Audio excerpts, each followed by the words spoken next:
Imagine waking up tomorrow, checking your phone, and you find out your government legally banned you from criticizing the military.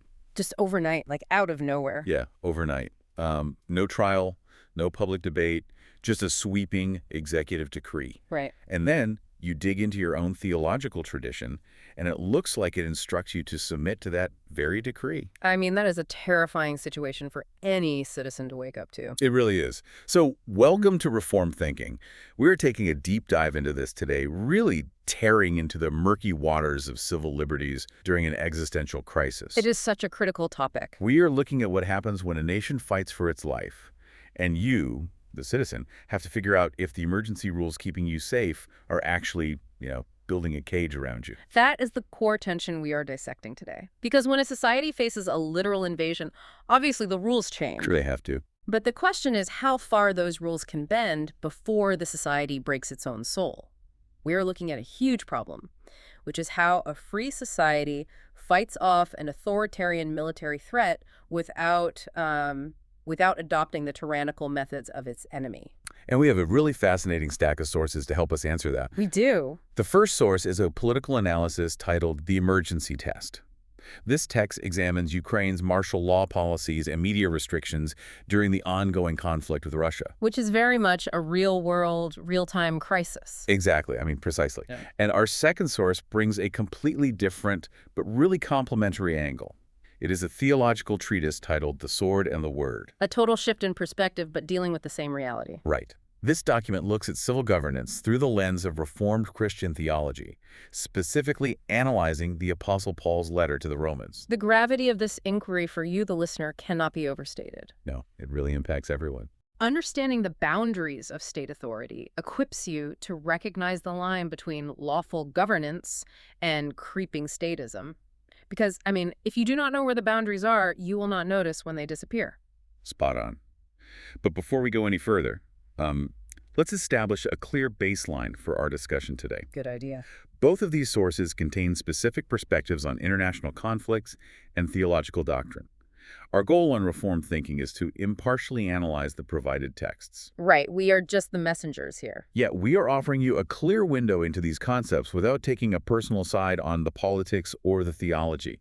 We are just here to break down the arguments presented on the page, showing you the architecture of these ideas. We are just mapping out the arguments the authors are making regarding authority, liberty, and the immense pressure of a national crisis. So let's jump straight into the facts from the political source. Let's do it. On February 24, 2022, following Russia's invasion, Ukraine implemented martial law. And they did not just suggest a few security protocols. No, it was a massive shift. The president signed a decree, and the parliament approved it immediately. This decree restricted constitutional rights related to movement, expression, assembly, privacy, property, labor, and education. Basically everything. Yeah, basically everything. And here is the fact that really anchors our discussion today. This martial law decree, along with general mobilization, was extended multiple times and is currently authorized all the way to August 2, 2026. Wow. And the author of the political source notes that the timeline alone changes the nature of the conversation. How so? Well, an emergency that lasts 30 days requires one level of civic endurance. You can hold your breath for 30 days. Sure, people can tough that out. But an emergency that stretches over 4 years reshapes the entire psychology of a nation. The text points out that you move from a state of temporary shock into a new, heavily restricted normal. That makes me think of aggressive chemotherapy. Oh, that is a good way to look at it. Right. Because when a patient has a malignant tumor, the toxic treatment is necessary to destroy the cancer. You have to introduce a poison to the system to save the patient's life. It is brutal, but it works. But if that treatment continues indefinitely, it kills the healthy cells too. The medicine becomes the poison. Yeah, your body just cannot take it forever. If you keep the chemo running for 4 years, you kill the patient you were trying to save. So the question is, how does a nation know when the emergency decrees stop curing the crisis and start killing the republic? That medical analogy captures the central political fear outlined in our source, which is the danger of imitation. The danger of imitation. Yeah, the text warns that a nation fighting an authoritarian regime faces a massive temptation to mimic its enemy to survive. Oh, wow. I see where this is going. Let's look at the environment across the border in Russia, as detailed by the text. In Russia, independent media outlets are labeled foreign agents. Right, they just shut down any dissent. They have fake news laws and discrediting laws that carry 15-year prison sentences for anyone doing independent war reporting. The state just has absolute control over reality. Which is terrifying. So Ukraine's massive challenge is defeating that authoritarian system on the battlefield without replicating its absolute control over information at home. Okay, so the source is saying that if a democracy answers censorship with its own purified version of censorship, it might win back its territory, but it will lose the habits of liberty that made the territory worth fighting for in the first place. Precisely. And this is not some new geopolitical dilemma. We can connect this modern crisis to the historical context provided in our theological source. Right, let's bring in the second text. The theological text takes us way back to AD 57. The Apostle Paul wrote a letter to Christians living in Rome. And the ruler at the time was Emperor Nero. Yes. And like modern citizens in a war zone, those first-century residents faced the constant daily threat of state hostility and absolute executive control.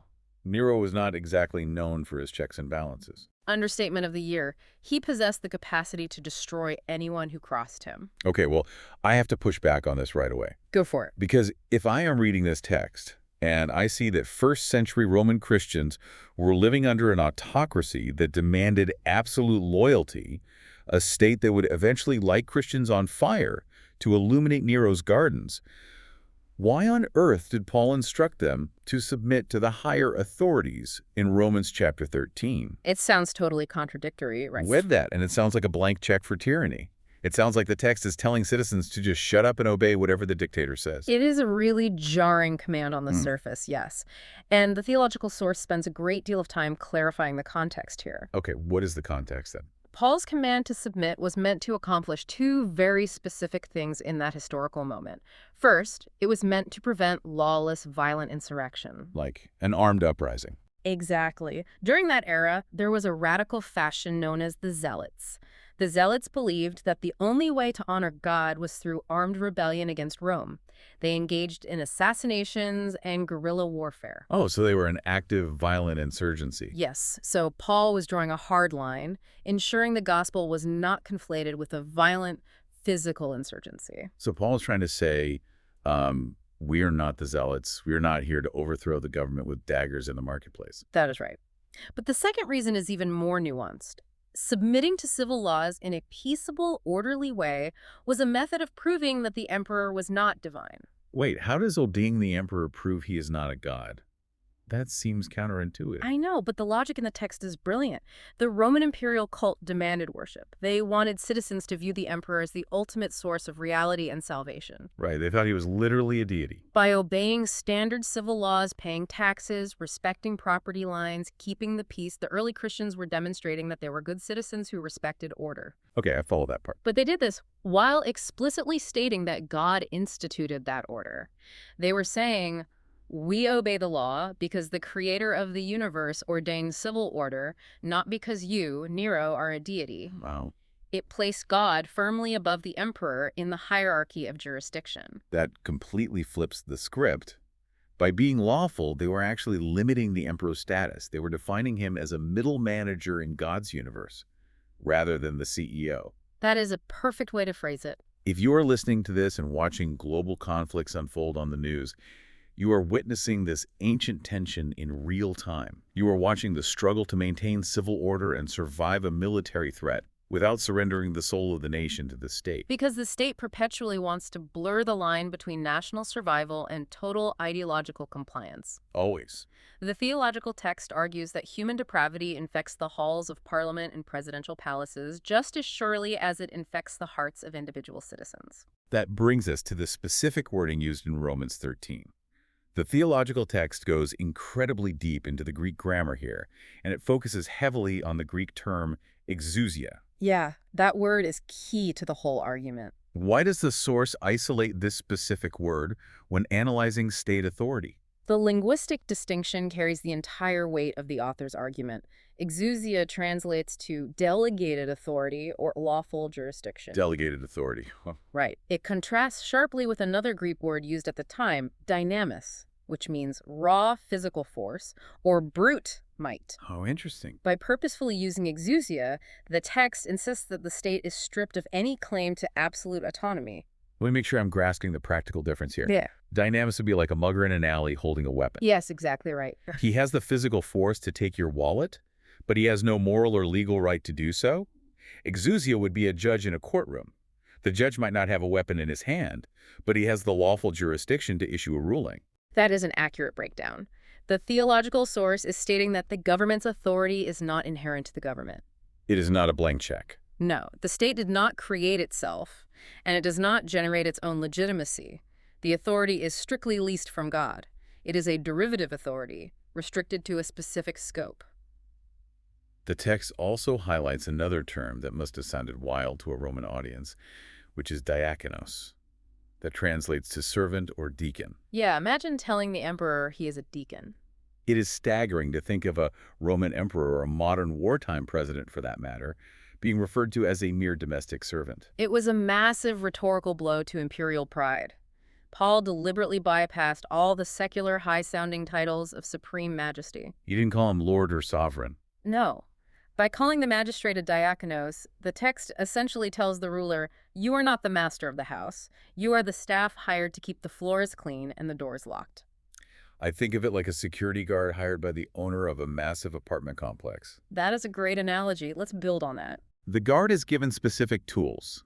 The text mentions the sword, or machera in Greek, and the guard is given specific jurisdiction. Their job is to stop intruders, break up fights in the lobby, and ensure the residents can sleep safely. Right. They have a defined job description. But the security guard does not own the building. And more crucially, the security guard cannot walk into a resident's apartment, tell them what books to read, what to think, or how to arrange their furniture. Because that is totally outside their jurisdiction. Right. The moment the guard does that, he has abandoned his lawful jurisdiction and become an intruder himself. That is the exact mechanism of jurisdiction the text is explaining.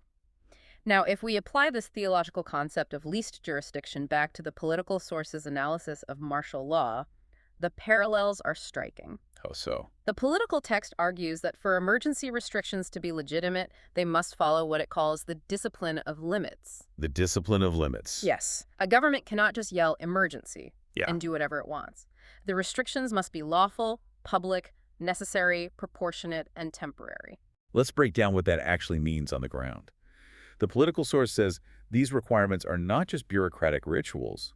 They are the grammar of a free society under stress. The text highlights that asking independent bodies to review restrictions is what keeps fear from becoming a lawgiver. The state does not own liberty. It just leases it. Yes. It receives a temporary, limited allowance of authority to preserve a political community so that liberty can function again in the future. But how does a society test whether a restriction is actually necessary? Because the text mentions that necessity must be tested by specific questions. We have to ask very precise questions. Right. We have to ask, what exact harm is being prevented? And is the restriction narrow enough to avoid silencing lawful debate? Those are the two big ones. I want you, the listener, to hold on to those two questions. The next time you see a headline about a government restricting a right in the name of safety, ask yourself, what specific, concrete threat are they stopping? And is this rule narrow enough that it will not accidentally sweep up legitimate criticism? The political text provides a very clear example of how this fails. A vague ban on undermining national unity invites massive abuse. Because unity could mean anything. Right. Unity is a subjective concept.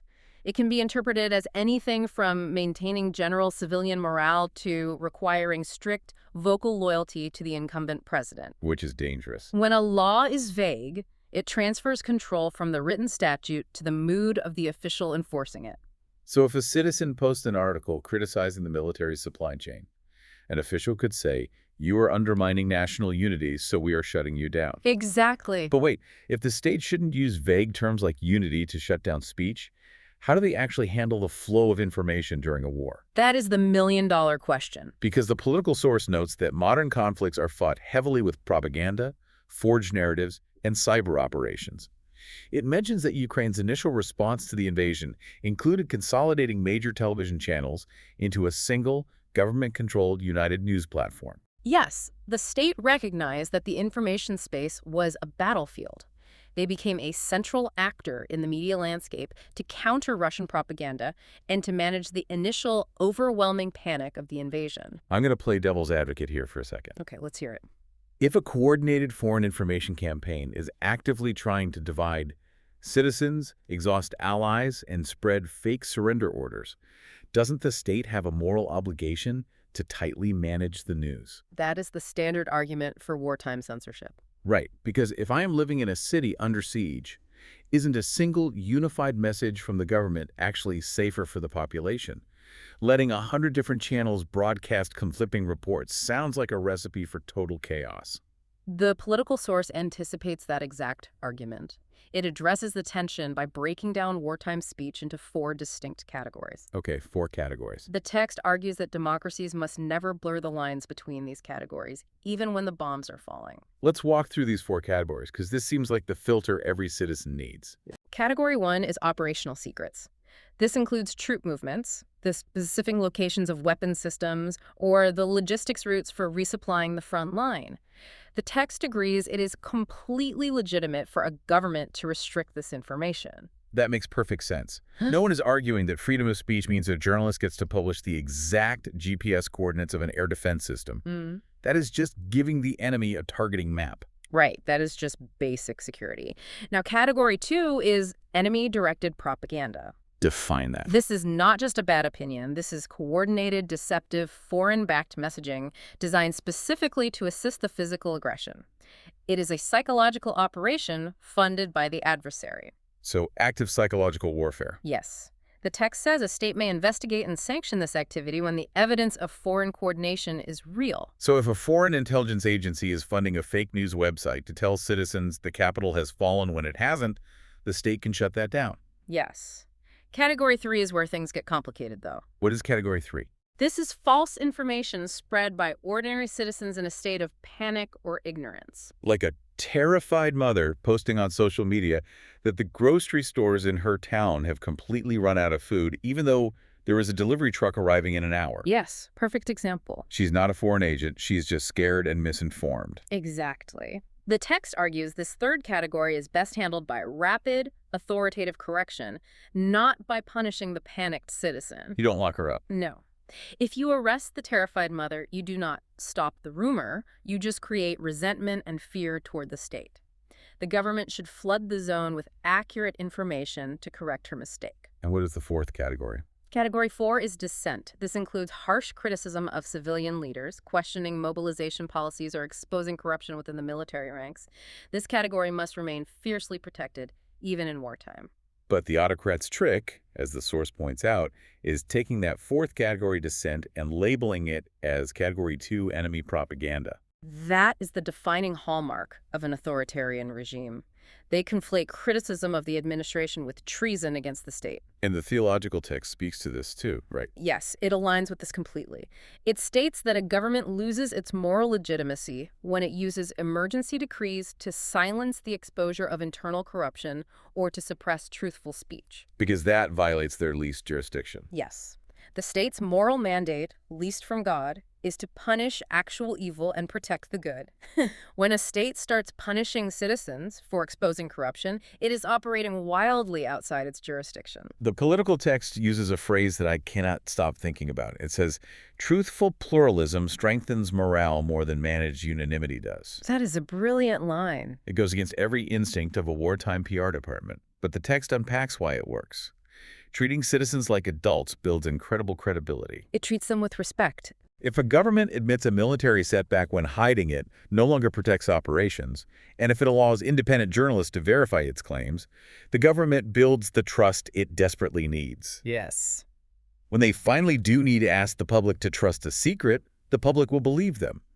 But if a government hides every failure behind a wall of manufactured positive news, it just creates a cynical populace that assumes everything is a lie. And this ties directly to your daily media consumption as a citizen. If you are listening to this on your commute and you hear officials demanding absolute unity, you have to discern their intent. You have to read between the lines. Are they asking for a shared commitment to national defense? That is healthy. Or are they demanding that every citizen say the exact same thing without question? The source defines the latter as authoritarian theater. But in the fog of war, how on earth is a normal citizen supposed to tell the difference between a call for shared commitment and mandatory unanimity? If a cyber attack takes down the power grid, Isn't all the messaging just noise? It can feel that way. How do we actually prevent the state from sliding into tyranny when everyone is terrified? That is where the political source moves from the philosophy of civil authority to the practical machinery of a state. It details concrete institutional mechanisms designed to handle the fog of war. It calls them guardrails. Guardrails. Okay. These are structural checks that keep a wartime government from turning a temporary emergency into a permanent identity. The text is very clear that we cannot just trust the good intentions of politicians. Emergencies concentrate secrecy and deference in the executive branch in ways that tempt even the most honorable officials. Let's look at how these 6 specific guardrails actually function in the real world. The first guardrail is legislative renewal with robust debate. Extensions of martial law, like Ukraine's 90-day increments, must require public justification. It can't just be automatic. No, the burden of proof has to remain on the state. What does that burden of proof look like in practice? It means the executive branch has to stand in front of the parliament and answer the question, what specific, catastrophic thing would happen if we ended this restriction tomorrow? They have to show their work. They cannot just say, it is safer this way. They have to prove the ongoing necessity. The second guardrail is judicial remedy. The courts must stay open to review censorship orders and arbitrary detention. The mechanism here is psychological as much as it is legal. How so? A state agency that knows it must explain its actions to an independent judge behaves very differently than an agency that simply pronounces decrees into a void. Right. If a citizen has their news blog shut down for criticizing a general, they need a physical courtroom to walk into to challenge that order. If the courts are closed, the decree is absolute. There is no pushback. The third guardrail is independent media access. The text warns that accreditation for journalists at the front lines cannot become a system of political licensing. That is a huge risk. The military can not only grant press passes to reporters who promise to write flattering stories. The source makes a really practical point regarding this. Exposing a corrupt procurement process saves more soldiers than a propagandist praising the government. I want to highlight that. Imagine a defense contractor selling winter coats to the military at a massive markup, and the coats are defective. Okay. If journalists are banned from the front line, the soldiers freeze, and the corrupt contractor gets rich. If an independent journalist exposes the corruption, the public is outraged, the contractor is fired, and the soldiers get the gear they need. It fixes the problem. Free speech in that scenario is not a luxury. It is a tactical necessity for winning the war. That is a great example. Now, the fourth guardrail is pluralism in public broadcasting. It is the deliberate transition from a single state-run emergency channel back to robust editorial debate. You have to let the other voices back in. The state has to allow competing narratives back onto the airwaves as soon as the initial shock of the invasion stabilizes. The fifth guardrail focuses on civil society. This includes volunteer networks, anti-corruption NGOs, and local community groups. They act as a barometer for the nation. The text notes a very dark truth here. A silent populace usually indicates fear, not satisfaction. If the government looks out and sees no protests, no complaints, and no critical op-eds, they shouldn't assume everyone is happy. They should assume everyone is terrified to speak. And the sixth guardrail is an exit strategy. There must be a defined path back to constitutional normality. This includes sunset clauses on emergency rules. Sunset clauses are vital. A sunset clause means the law automatically expires on a certain date unless Parliament affirmatively votes to renew it. Citizens deserve to know that normal constitutional life remains the final destination. I love how clear those 6 points are. I look at these guardrails like the massive metal scaffolding you see around a building under construction or repair. Okay, the scaffold. The scaffolding is absolutely crucial. It keeps everything from collapsing during the chaotic building phase. It provides safety for the workers. But if the construction company never takes the scaffolding down, no one can actually live in the building. Right. It is just a mess of metal pipes. It ceases to be a home and just remains a permanent construction zone. And the real danger is that if the state leaves the scaffolding up long enough, they eventually start claiming the scaffolding is the building. Oh, that is chilling. They convince the citizens that without those ugly metal bars blocking the sunlight, the roof will cave in. That is a highly accurate way to visualize the threat. And the theological text links these democratic institutions to a historical and theological concept, the doctrine of the lesser magistrate. I read that section, but I need you to break it down. What does lesser magistrate mean in practical modern terms? When a high-ranking authority violates its boundaries, Let's say a federal executive attempts to suspend all free speech permanently without legislative approval. The doctrine of the lesser magistrate argues that lower-ranking authorities have a duty to step in. So not just the citizens, but other government officials. This means local judges, state governors, city mayors, or even county sheriffs. They have a moral and legal obligation to resist the overreach of the superior authority. So it is not just individual citizens rioting in the streets, it is the lower levels of government acting as a constitutional buffer. Exactly. Think of a local governor telling the federal government, "We will not enforce your unconstitutional decree in our state. We are using our lawful jurisdiction to block your unlawful overreach." Yes, they act as a legitimate check, keeping the physical sword subordinate to the law and the truth. They prevent the centralization of absolute rule. That brings us to the climax of the theological analysis, defining the core failure of a government gone wrong. The second source identifies this failure as statism. Statism. It defines statism as the idolatrous belief that the state is the ultimate savior, protector, and arbiter of truth. Statism occurs when the state stops acting as a limited servant and demands to be treated as a deity. It demands not just physical compliance with the law, but total ideological submission from the mind and soul of the citizen. So if the state does cross that line, how does the text instruct citizens to respond? How do you maintain a bold witness when the government demands total allegiance? The theological text provides a fascinating insight on the concept of dual citizenship. It asserts that citizens of a free society, and specifically Christians in the context of this document, hold a dual allegiance. Dual allegiance. They are called to be peaceable and law-abiding regarding all civil matters. They pay their taxes, they obey traffic laws, they respect property rights. They are good neighbors. Yet internally they remain completely untamed by state idolatry. Meaning they submit to the jurisdiction of the state right up until the state steps out of its lane. Yes. If the state crosses the line into dictating worship, censoring moral truth, or demanding actions that violate a higher moral law, the citizen must respectfully but firmly refuse to comply. And the source points to a historical model for this, doesn't it? The source uses a Christological focus to illustrate this mechanism. It points to the historical account of Christ's interaction with the Roman governor, Pontius Pilate. Let's translate what that means for a secular legal framework. You have earthly rulers who required intense constitutional checks because of human corruption. And then the text points to Christ standing before Pilate as the perfect model of how to handle an unjust state. What is the mechanism of that interaction? Jesus acknowledges Pilate's delegated authority. He literally says to Pilate that the governor would have no authority at all unless it had been given to him from above. So he recognizes the office. Yes. Christ submits to the unjust civil system physically. He does not call down an army to violently overthrow Rome, but he asserts God's supreme sovereignty.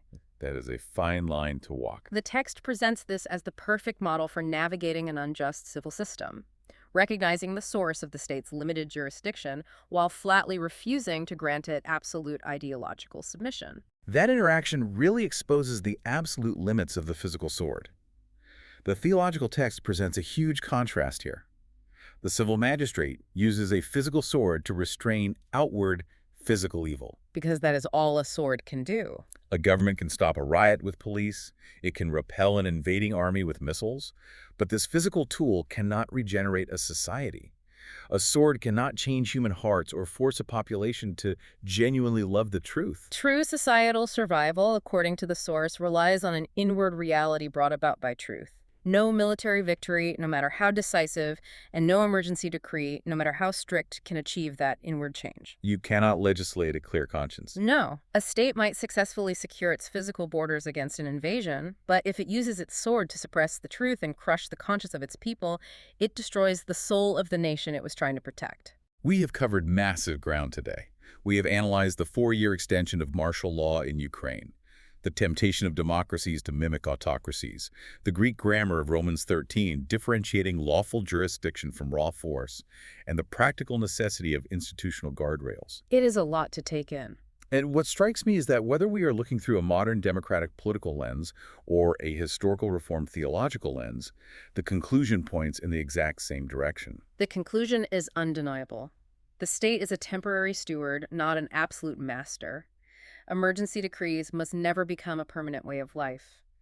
The moral legitimacy of any government is inextricably tied to its willingness to limit itself. We started this conversation talking about a patient receiving a toxic treatment and a house covered in scaffolding during a storm. I want to leave you with a final thought to ponder, something that builds on every concept we have examined. This is a critical takeaway for the listener. History proves time and time again that governments rarely, if ever, give up emergency authority willingly once they have tasted it. Knowing that, what specific metrics should you, as a citizen, demand to see from your own leaders before agreeing to any restriction of your liberties in the name of security? How do you ensure that your legitimate demand for safety does not fund the creation of your own cage? A cage is incredibly easy to build during a panic, but it is almost impossible to dismantle once the panic subsides. Thank you for joining this intensely detailed session of Reformed Thinking. Keep questioning assumptions, keep reading widely, and keep seeking the truth. See you next time on The Deep Dive.